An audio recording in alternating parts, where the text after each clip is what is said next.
아멘. 예수님만 왕이십니다. 예수님만 나의 주인이시고 예수님만 만왕의 왕이십니다. 하나님, 우리의 예배 속에서 우리의 온 영혼 육이 여호와 하나님만 바라보며 예수님만 예배하고 예수님만 묵상하고 예수님만 닮아가는 우리 이 예배가 되게 하여 주옵소서. 예수님 이름으로 기도하옵나이다. 아멘. 아멘. 하나님께서 우리에게 주시는 말씀은 마태복음 11장 28절에서부터 30절까지 말씀입니다. 짧으니까 우리 같이 한번 한 목소리로 봉독하겠습니다. 시작. 수고하고 무거운 짐을 진 모든 사람은 다 내게로 오라. 내가 너희를 쉬게 할 것이다. 나는 마음이 온유하고 겸손하니 너희는 내 멍에를 메고 내게서 배워라. 그러면 너희 영혼이 쉼을 얻을 것이다. 내 멍에는 매기 쉽고 내 짐은 가볍다. 아멘. 오늘 설교 제목 영어로 썼습니다. Unwinding, unwinding. 푼다는 겁니다. 푼다는 거예요. 우리가 인생 가운데 보면요, 자꾸 많은 것을 꼭꼭 묶어댑니다. 많이 묶어댑니다. 아주 뭐 똘똘 뭉쳐가지고요, 그게 얽혀가지고 완전히 얽힌 실타래처럼 풀어지지가 않아요. 단단해져가지고 처음에 적당히 얽어맸을 때는 쉽게 풀어지는데 한참 놔둬보면 그게 풀어지지가 않아요. 오래전에 제가 미국의 어느 대학교가 입학 지원서를 저희 아들이 쓰는데 자기 소개와 함께 여러 가지 이 질문들이 있는데 그 중에 하나가 이거예요. 당신이 우리 학교에 와서 공부하다가 많은 스트레스가 쌓이면은 그걸 어떻게 언와인드 할 것이냐. 그걸 썼어요. 제가 그걸 보면서 제 생각으로는 아니, 지금 무조건 입학하면 되지. 그 다음에 생기는 스트레스는 지금 내가 알아서 해야지. 자기들이 도와줄 것인가? 뭐 재정 문제든가 뭐 내가 스트레스 쌓이면 좋은 학점 줄 것인가? 내가 돈이 없다 그러면 돈 대줄 것인가? 이거 뭐 이런 질문을 해. 아직 입학 결정도 안 했는데. 그렇게 그런 가치관이 제게 있는 사람인데도 그 질문이 저에게 신선한 충격이었어요. 제가 한번 제 자신에게 한번 질문해 봤어요. 나는 내 삶에 오는 스트레스라는 게 뭔지 제대로 알고나 있는가? 내가 이걸 제대로 풀고 있는가? 어떻게 언와인드 하는가? 내가 와인드 하는가? 언와인드 하는가? 이렇게 쭉 생각해 봤는데요. 그러고 나서 또 저도 그 후의 삶이 이 언와인드에 대해서 와인딩과 언와인딩에 대해서 제가 점점 더 알아가는 이 삶이 되었던 것 같습니다. 우리 사람의 인생은요, 굉장히 다양한 많은 일을 하는 것 같지만은 사실은 시간을 가만히 따져보면요, 같은 일을 오래 하는 게 많습니다. 같은 일을 오래 하는 거예요. 그래서요, 한 예로 여러분 여기 물컵이 있는데 제가 이거 물컵을 들고서 여러분들에게 설교를 하다가 이거 한 5초만 들고 있으면 괜찮아요. 근데 이걸 들고 계속 한 30분을 설교하려고 하면 손목이 어떻게 될까요? 삐그러져요. 이 중간중간 이게 나아야 돼요.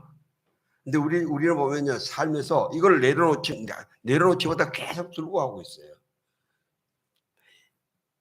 이거를 제일 삶에서 많이 겪는 분이 우리 주부들인데 부엌 일 하도 많이 하니까 낮에 보면 손목이 다 부인들이 손목이 다 약해져요. 손목이. 이 중간중간에 내려놓고 이 언와인드하는 시간들 이런 것들 가져야 돼요. 우리가요 모든 인생에 수고하고 무거운 짐이 있습니다. 나만 있는 게 아닙니다. 모든 사람에 한 사람도 빠짐이 없습니다.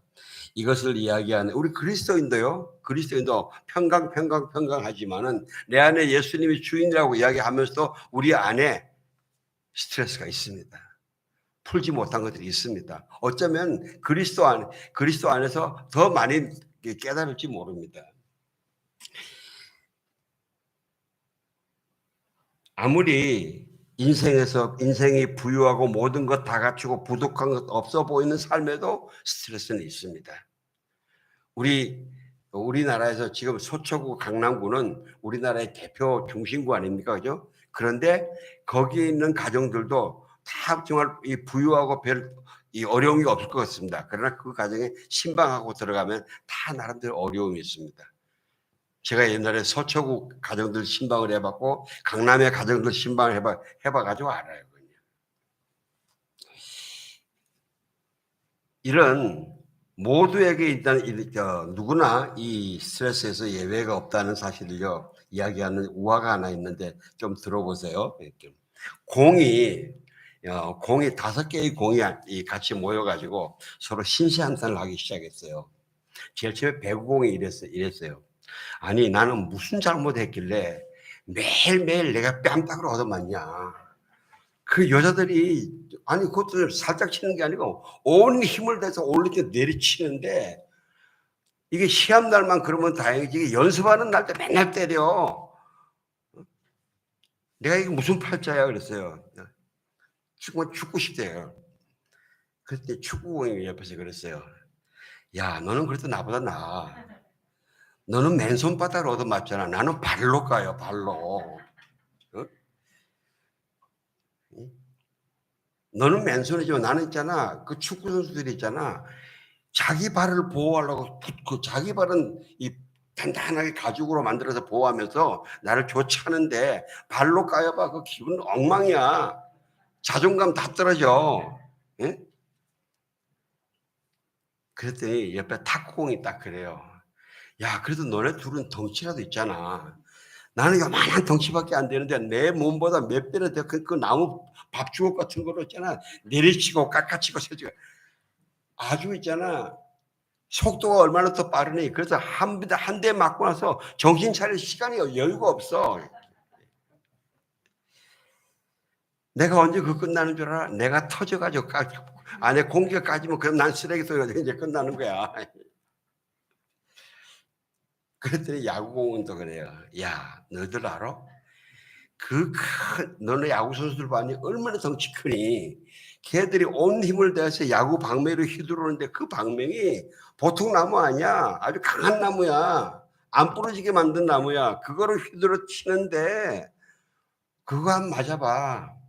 나도 탁구공 너처럼 있잖아. 내가 실밥이 터져야 배가 터져야 그다음 나도 쓰레기장으로 들어가는 거야. 응? 그냥 보통 칠 때면 비껴 맞는 것도 아픈데 그게 아주 정통으로 맞으면은 엄청 멀리 날아가거든. 그래서 내가 담을 넘어가면 있잖니 나는 아파 죽겠는데 지네들은 홈런 그러면서 수만 명이 일어나서 잔치 벌이고 막 콜라 먹고 난리야. 이게 뭐야. 그 골프공원도 그래요. 야 그래도 너희들은 손이나 발이나 나무에 맞잖아. 나는 맨날 쇠몽둥이에 맞아. 어? 너희들 쇠몽둥이 한번 맞아봤어? 내가 제일 아픈 게 뭔 줄 아니? 이 1번 이 골프채 있잖아. 걔는 길이도 길고 그 헤드가 완전히 쇳덩어리야, 쇳덩어리. 응? 그걸 가지고 한번 온몸으로 휘두르 치는데 정통으로 맞으면 엄청 날아가는데 뭐라 그러는 줄 아냐? 나이스 샷 하고 지네들이 하이파이브하고 콜라 마시고 난리야.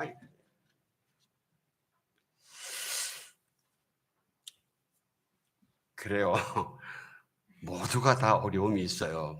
전도서와 잠언은 솔로몬이 회개하고 유언을 남긴 책이라고 볼 수 있는데요. 솔로몬은 사실 유대인 전통으로 보면요 절대 왕이 될 수 없는 사람이었어요. 왜? 첫 부인의 아들도 아니고 장자도 아니고 자기 형들도 수두룩하게 많았거든요. 근데 완전히 하나님의 은혜로 왕이 됐어요. 그런데 시작은 여러분 아시다시피 얼마나 잘 됐어요. 얼마나 잘했어요. 하나님도 마음껏 막 축복해 주셨어요. 그런데 그렇게 시작이 됐는데 이게 중간에 엉터리로 간 거예요. 이방 여인들을 다 첩으로 맞아들였는데 후궁이 700명, 첩이 300명이래요. 1000명이래요. 1000명. 근데 그 사람들이 전부 다 자기가 섬기는 우상신들을 데리고 왔거든요. 제가 한번 계산을 해봤어요. 솔로몬이 왕으로 통치한 횟수가 40년이에요. 40년인데 1000명의 이 후궁들을 맞이하려니까 2주일에 한 명씩 맞이해야 되더라고요. 2주일에 한 명씩. 여러분 별로 놀라지도 않으시네요. 주변에 그런 사람 많이 보셨나 봐요. 나중에 40년 늙었을 때는 그렇게 안 했을 거 아니에요. 그죠? 그러면 중간에 좀 몰렸다 그러면 어떻더니 매주 이 부인이 이렇게 새로운 부인이 온다는 거야, 이게 지금요. 열왕기상 11장에 보면요. 여호와 하나님이 솔로몬에게 2번 나타나셔서 경고를 했는데 솔로몬이 듣지 않았다 그랬어요. 여러분, 이게 욕심과 이 탐욕과 이 교만은요. 하나님의 음성을 못 듣게 해요. 여러분, 우리가 하나님의 음성이 없어서 못 듣는 것이 아니라 내 욕심과 내 교만과 내 자랑이 그걸 막아서 못 듣는 게 더 많아요. 그래서 하나님이 그래 너 안 들어? 내가 이제 네 나라를 쪼개버릴 거야. 쪼개서 12지파 중에서 10지파를 내가 네 나라를 쪼갤 텐데 내가 네 아버지 다윗을 생각해서 내가 다윗과 함께 지냈던 걸 생각해가지고 네 대회는 안 하겠어. 근데 네 다음 아들 대회 내가 쪼개겠어. 그리고 그들에게 10지파를 주고 내가 네 아버지 다윗을 생각해서 내가 너에게 한 지파를 더 주겠어요. 이렇게 쪼갠 거예요. 이렇게 바닥치고 나니까 솔로몬이 정신 차렸던 것 같아요. 그래서 얼마나 아버지 하나님이 그러세요. 내가 내 종 다윗과 네 아버지 다윗과 지내던 그걸 생각해서 내가 정말 네 뒤에 쪼개고 싶은데 너는 내가 나도 네 아들 때부터 쪼갤 거야. 하나님께도 미안하고 자기 아버지인데 가가지고 이 다음에 천국 가서 뭐라 그럴게요. 자기 아버지가 그 통일 왕국을 자기한테 만들어 주시려고 얼마나 하나님을 바라고 충성했는데. 그리고 백성들에게도 미안하고 자기 아들들한테 얼마나 미안하겠어요, 이게. 아마 그때부터 정신을 차려서 이 전도서도 쓰고 회개하는 전도서도 쓰고 자기 아들들에게 제발 이걸 하지 마라 하고 이 잠언을 썼던 것 같아요. 그래서 전도서 7장 14절에 보면요. 형통한 날에는 기뻐하고 공고한 날에는 되돌아보라. 이 두 가지를 하나님이 병행하게 하사 사람이 그의 장래를 능히 헤아려 알지 못하게 했다. 예. 그렇게 화려하고 풍성하고 성공으로 보이던 솔로몬의 인생에도 거기에도 형통한 날도 있었지만 곤고한 날도 있었다는 거예요. 수고하고 무거운 짐으로 괴로웠던 날이 있었다는 것이요. 그런데 그것이 하나님의 섭리다. 하나님 다스리심 안에 있다는 거예요. 여러분, 하나님은 모든 역사의 주관자이십니다. 그런데 주관자로서 우리에게 좋고 편하고 쉽고 안전한 것만 주시는 것이 아니에요. 하나님은 우리에게 어렵고 현재의 나로서는 정말 지기 싫어하는 그런 것도 주실 때도 많아요. 그래서 형통할 때는 기쁨의 감사 예배를 드리고 곤고할 때는 되돌아보라. 너 자신을 한번 되돌아보라. 하나님 왜 그러실까요? 우리를 향한 하나님의 뜻은요. 도관이는 잠언 17장에 보면요. 이 아들들에게 훈계하는 데는 이렇게 씁니다. 도관이는 은을 용광로는 금을 단련하지만 여호와께서는 마음을 단련하신다. 그렇기 때문에 무엇보다 내 마음을 지켜라. 이 내 마음에서 생명의 샘이 흘러나오기 때문이다. 이렇게 말씀하세요. 예, 우리 하나님은 우리를 견고한 믿음의 사람으로 세우기 위해서 세상의 부자, 세상에 권세 있는 사람 세우는 것이 아니고 하나님 보시기에 믿음의 순수한 좋은 사람들 세우기 위해서 어려운 것도 주신다는 거죠. 그러면서 7장 20절에 보면요. 선한 일만 행하고 절대로 죄를 범하지 않는 의인은 세상에 없다. 아마 솔로몬이 자기 자신을 보고 자기도 너무 창피했을 것 같아요. 그런데 가만히 보니까 아, 이게 인간의 연약한 부분이구나. 그래서 우리가 누구든지 그리스도인으로서 실패하고 싶은 사람 없잖아요. 다 성공하고 싶어요.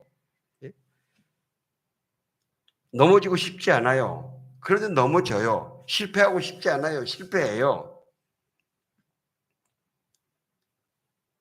세상에 원하는 대로 성공하고 넘어지지 않고 선만 행하고 악은 하나도 하지 않는 그런 사람은 없다는 거예요.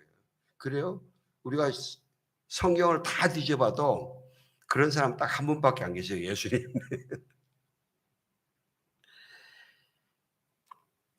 그러므로 너희 넘어짐과 실수 때에 거기에 너무 집착하고 우울에 빠지고 포기하거나 그러지 마라 이거죠. 그것이 와인딩하는 거다. 얽어매는 것이다 이거죠. 그거 얽어매면 얽어맬수록 네 속에 더 무거운 짐이 되고 영적인 암이 되고 때로는 육신의 암이 된단 말이죠. 그걸 풀어라. 언와인드 하라. 이 언와인드가 뭡니까? 하나님께로 가라. 하나님께로 가라. 세상의 의사 찾아다니지 말고 하나님께로 가라 이거죠. 하나님께로. 하나님은 긍휼의 헤세드 하나님. 하나님의 사랑은 절대 포기하지 않는, 절대 실패하지 않는 사랑이다. 하나님만이 용서의 하나님이시고 하나님만이 치유의 하나님, 여호와 라파 하나님이세요. 그 하나님께 나아가라.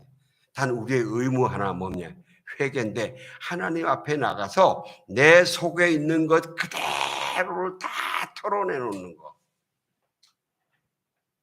누가 볼까봐 들을까봐 무섭고 창피한 그런 거 다 나도 내 속에 이런 게 있는 것 정말 짜증이 날 정도로 싫지만 그것도 다 털어내라 이거죠. 하나님 앞에. 근데 아까 우리 탐심이나 탐욕이나 이 교만이나 자랑이 딱 있으면요, 이거 토해내다 못 토해냅니다. 왜? 그것이 딱 자기 마음껏을 가로막고 있기 때문에 더 이상 발전 못해요, 그건요.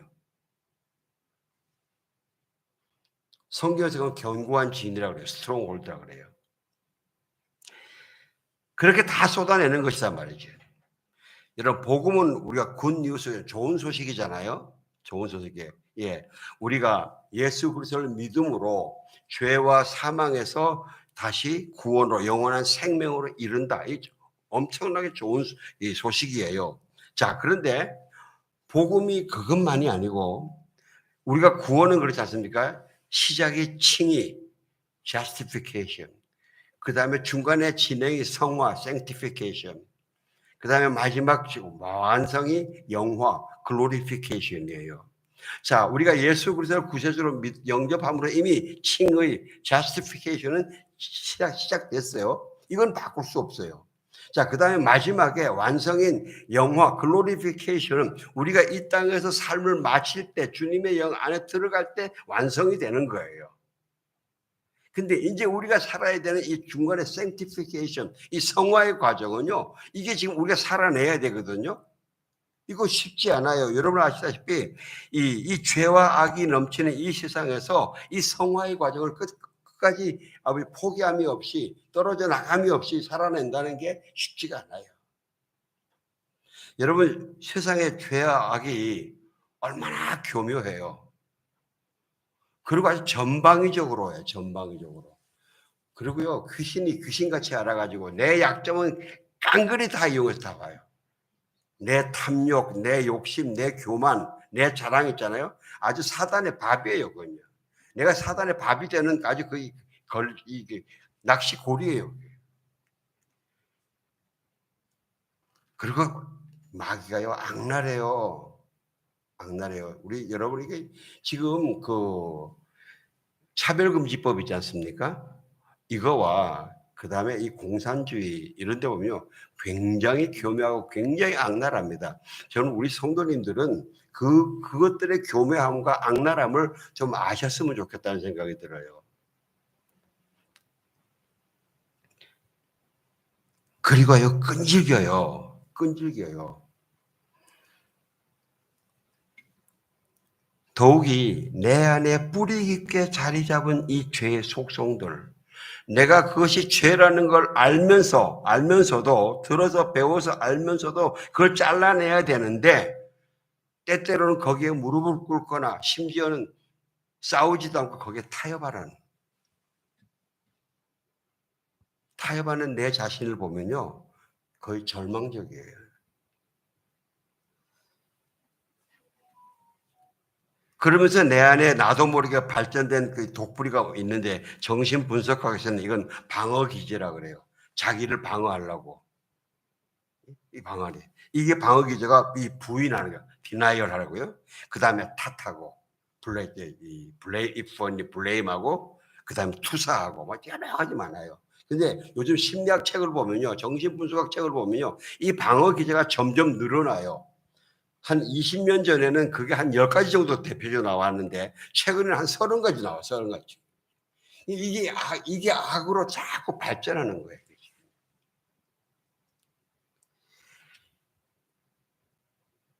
이런 그것이 계속되는 게 결국은 와인딩 하는 건데 계속해서 우리가 우울에 빠지고 분노 조절 장애 뭐 여러 가지 정신질환과 심한 정신질환으로 가고 나중에 육신도 망가져요.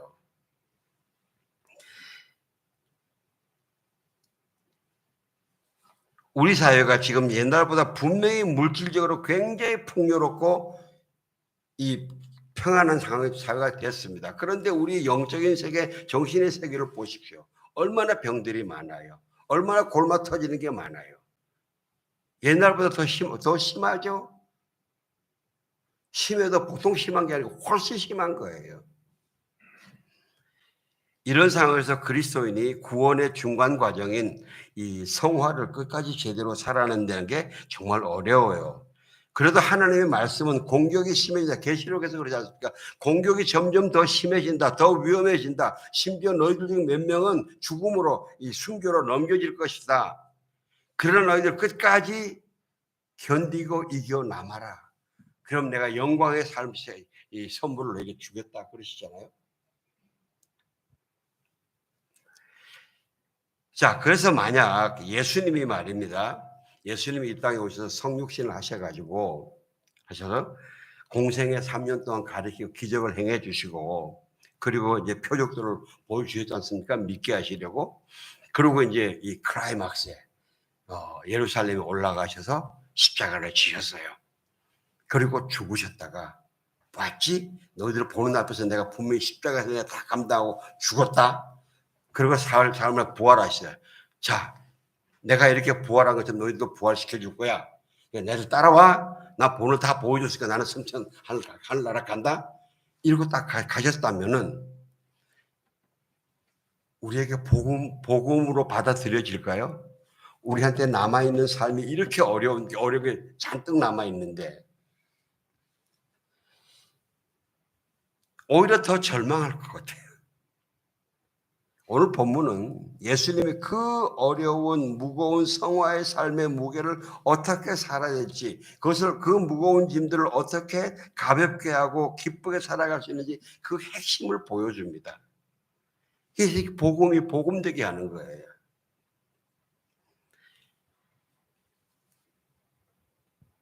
28절 좀 띄워주실래요? 같이 한번 봉독합시다. 시작.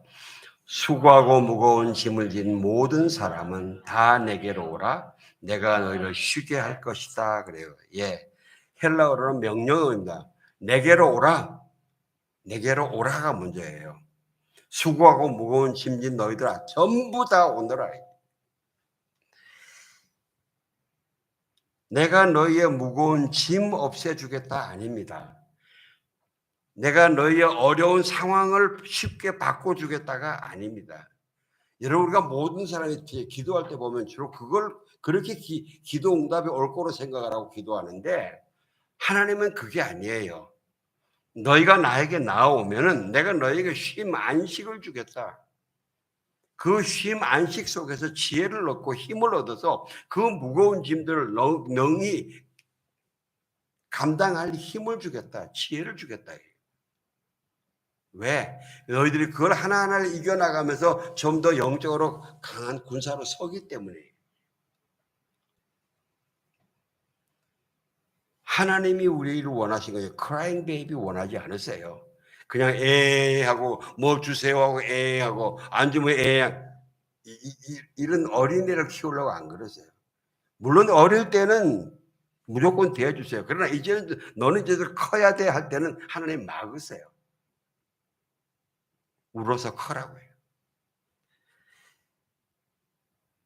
29절 30절 같이 봉독합시다. 시작. 나는 마음이 온유하고 겸손하니 너희는 내 멍에를 메고 내게서 배워라. 그러면 너희 영혼이 쉼을 얻을 것이다. 내 멍에는 메기 쉽고 내 짐은 가볍다. 예. 그 안식 속에서 나 예수의 멍에를 메고 나 예수에게서 배우라. 그러면 거기에서 안식과 쉼을 얻고 내 멍에는 메기 쉽고 내 짐은 가볍다 그랬어요. 여러분 우리가 여기서 이 멍에에 대해서 우리 잘 생각해야 돼요. 보통 이 멍에는 왜 소 두 마리가 마차 하나를 끌려 같이 울러매는 이 멍에잖아요. 이 주고스인데. 그런데 우리가 이 멍에라 그러면은 우리 모두가 생각하는 것이 내가 하기 싫은데 억지로 매야 되는 거. 그래서 내가 답답하고 힘들고. 그러니까 멍에 그러면 노예를 먼저 생각합니다. 노예. 그래서 이 단어 자체가 굉장히 우리에게 주는 이 부정적인 그게 굉장히 많아요. 그런데 이 멍에는요, 도구입니다. 멍에는 나를 얽어매려 그러는 그거 아니고, 이거는 내가 내 힘으로 도저히 끌어갈 수 없는 짐 마차를 끌어갈 수 있도록 도와주는 도구입니다. 도구. 여러분 우리 이 생각을 바꿔야 돼요. 그러니까 예수님의 멍에를 메면 어떻게 됩니까? 나 혼자 메고 가야 될 것을 예수님이 같이 예수님 멍에로 예수님도 같이 메고 가신다는 거예요. 내가 아무리 약하고 작아도 아까 얘기했던 탁구공이 배구공보다 엄청 작아도 나와 같이 매는 예수님이 엄청나게 무한대이시고 강하신 분이기 때문에 내가 그 힘에 따라간다는 거죠.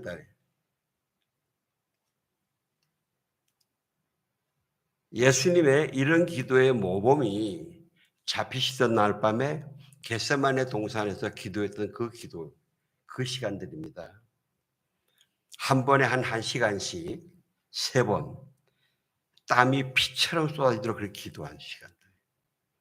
우리는 이 기도를 많이 묵상하시면서 그 기도를 우리 삶에서 실제 행하면서 하나님 말씀 이대로 예수님 말씀 이대로 수고하고 무거운 짐을 예수님이 같이 메어주어서 내가 쉽게 기쁘게 감당해 나갈 수 있도록 돕는 이 은혜의 역사를 체험해야 돼요.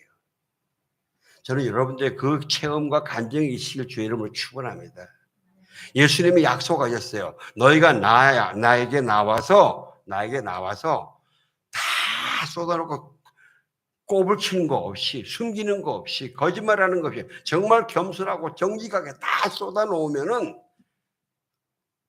내가 너에게 안식을 주겠다 말이죠. 예수님이 그 겟세마네 기도가 십자가를 바로 앞에 두고 이 잡혀서 순환 받으실 그걸 앞에 두고 그 인간으로서 가장 두려운 모든 무거운 짐들을 하나님께 쏟아내는 그 기도가 겟세마네의 기도입니다. 구약의 이사야서에서도 하나님이 있는 말씀하십니다. 처음 시작할 때 하늘이여 들어라 땅이여 귀를 기울여라 여호와께서 말씀하시기를 내가 자식을 양육하였거늘 그들이 나를 거역하였도다. 내 자식이 나를 배신했다는 거예요.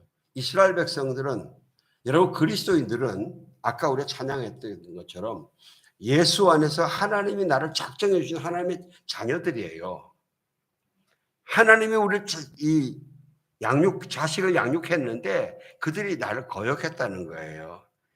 그래서 하나님 심정이 이래요. 소도 그 임자를 알고 나귀도 그 주인의 구유를 알지만 이스라엘은 알지 못한다. 소나 나귀는 자기들을 먹이고 보호해주는 주인을 아는데 이스라엘 백성들은 내가 공급해주고 내가 보호해주고 내가 인도해주는데 나를 모른다는 게 배역한다는 거예요. 그러면서 너희가 어찌하여 매를 더 맞으려고 패역을 거듭하느냐. 너희가 하도 맞아서 머리도 깨지고 도대체 이 온몸에 성한 데가 없는데 싸매임을 받지도 못한다는 거죠. 그러니까 자기가 깨져 있으면서 얻어맞으면서 맞는 줄도 모른다니까요. 여러분, 우리의 영적인 상태가 때로 그럴 때가 많이 있다는 걸 인정해야 됩니다. 내가 지금 맞고 있는데, 내 몸이 깨졌는데 상처가 난지도 모르고 있다는 거죠.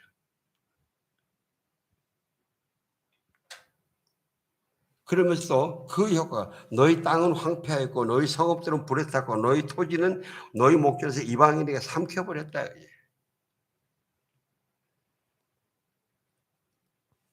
그래서 하나님 그러십니다. 여호와께서 말씀하시되 너희의 무수한 재물이 내게 무엇이 유익하냐?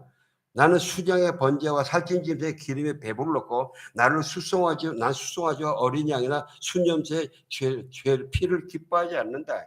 너희들이 나한테 와 제사를 지내는데 하나님 그 제사를 지내는데 그게 나한테 무슨 상관이냐 그죠? 내 마당만 바른단 말이죠. 나 그런 예배 안 받는다. 네가 드리는 예배는 안 받는다. 네 내면이 그러고 네 삶이 그런데 안 받는단 말이죠. 그러면서 이런다. 너희가 손을 펼 때에 내가 내 눈을 너희에게서 가리고 너희가 많이 기도할지라도 내가 듣지 아니하리니 너희 손에 피가 가득함이라. 너희가 손을 들고 아무리 찬양하는 척해도 그 찬양 안 받는단 말이에요. 너희가 아무리 손을 내밀어 기도해도 I'm sorry는 안 듣는단 말이죠.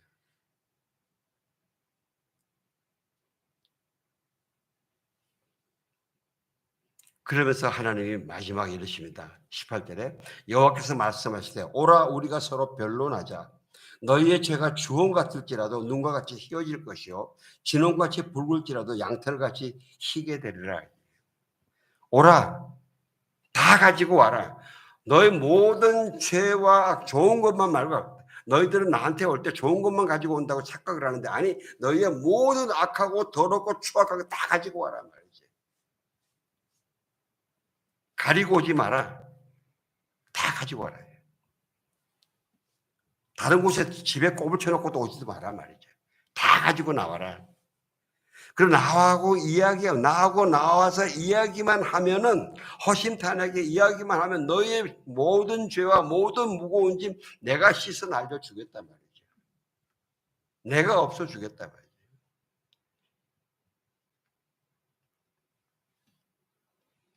너희가 즐겨 순종하면 너희가 내 말대로 너희 모든 걸 다 가지고 나에게 와서 끝까지 이야기를 하고 이야기하다가 어떤 사람들은요 자기 도망가는 사람 꽤 있어요. 왜? 꼽을 쳐놓고 이야기를 하려고 그러니까 하나님하고 이야기가 안 되거든요.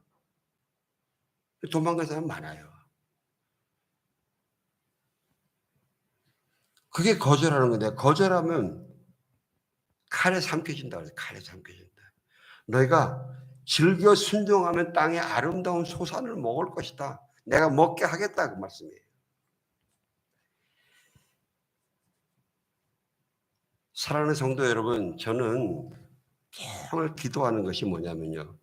하나님 우리 교회에 하나님이 저에게 맡기신 한 영혼들이 한 분 한 분들이 예수님과 이렇게 깊게 허심탄회하게 대화 나누고 기도하면서 예수님을 만나고 예수님과 대화하면서 그 모든 무거운 짐들이 예수님의 은혜와 보혈에 씻겨져 나가는 은혜가 있게 하여 주옵소서. 그런 분들이 되시기를 주의 이름으로 축원합니다. 이게 언와인딩 하는 거예요. 이게 푸는 거예요.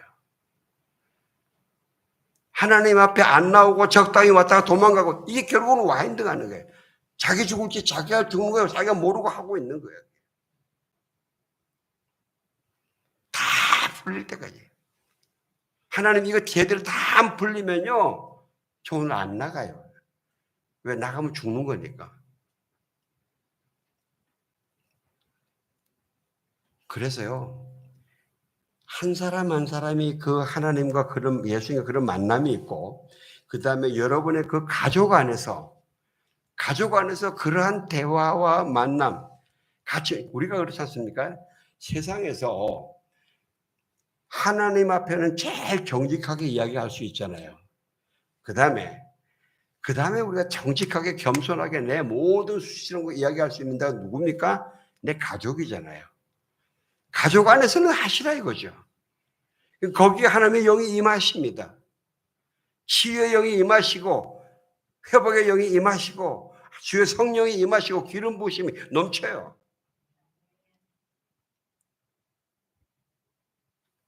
각 가정에 그리스도인의 가정의 가장 특권은요.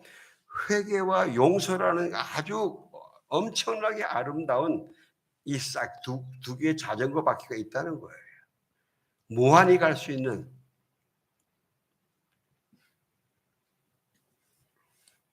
여러분 가정이 그런 가정으로 세워지실 주의 이름으로 축원합니다.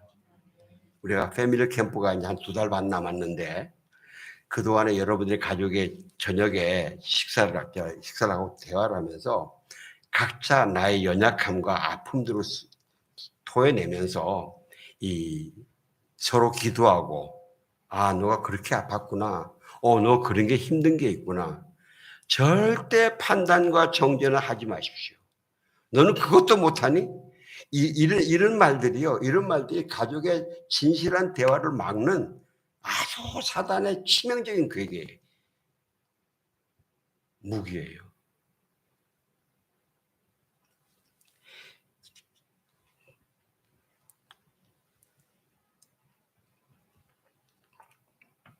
어떤 분이 이거를 이렇게 썼습니다. 비우지 못해서 채우지 못하는 병, 그러대 병. 이런 운동선수들 말입니다. 수영이나 마라톤 하는 선수들 막 뛰다가 체력이 딸리는 것보다 숨이 가빠서 못 뛰잖아요. 숨이 가빠서 못 뛰거든요. 그래서 그 사람들이 뛰다가 쉬면 제일 먼저 호흡 조절이 안 되거든요. 근데 숨은 들이쉬는 숨이 있고 내쉬는 숨이 있어요. 우리는 급하면 빨리 숨이 차단 건 뭡니까? 들이쉬는 숨이 모자란다는 이야기거든요. 새 공기가 모자란다는 이야기예요. 그런데 얼른 들이쉬고 싶어요. 근데 내 안에 쌓여있는 게 잔뜩 있으니까 안 들이쉬어져요. 내쉬는 숨을 제대로 쉬어야 돼요. 내쉬는 숨을 제대로 쉬면요. 들이쉬는 숨은 힘 안 들여서 다 그대로 들어와요. 영적 원리도 마찬가지예요. 우리가 하나님의 은혜가 필요해요. 성령의 능력이 필요해요. 그거 달라고 그래요. 내 것을 먼저 비우지 않으면 I'm sorry, 하나님이 부어줘도 내가 마실 수가 없어요. 부어주셔도.